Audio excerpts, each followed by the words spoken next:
તમારે ત્યાં પછી મહારાજ ગાદી મણમણના તાળા મરાય છે તમારે એક પણ દીકરો હોય તો મહારાજ તમારે ગાદીનો વારસદાર કહેવાય અરે રાયકા ભાઈઓ હા મહારાજ આપનું કેવું સત્ય છે યાદ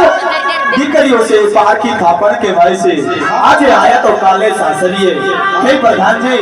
રાયકા ભાઈને કહો યાદ અમળા સુકન ત્યાં હોય તો કાલે સવડા સુકન લઈ અને એના ગેગાના બમનો આણા તેડવા જાય અને રાજમાંથી ઇનામ પણ આપી દો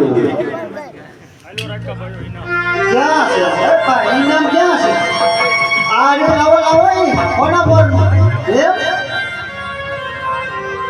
એ આનલા તેડવા હાલારો વારી વારી જાણલા તેડવા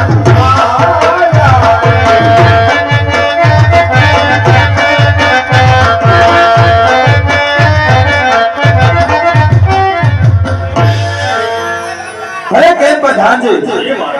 આજે આ પોખરણની પ્રજા છે મને ડગલે અને પગલે મેળા મારે છે હવે આ મેળા છે મારાથી સહન થતા નથી કેમ કે હું પ્રજાનો પાલનહાર છે પણ એ પ્રજાને મુખ જોવા પણ મારું રાજી નથી માટે રાજમાંથી સતીને બોલાવો મારે હાલ ને હાલ કાશી વિશ્વનાથના શરણે જવું છે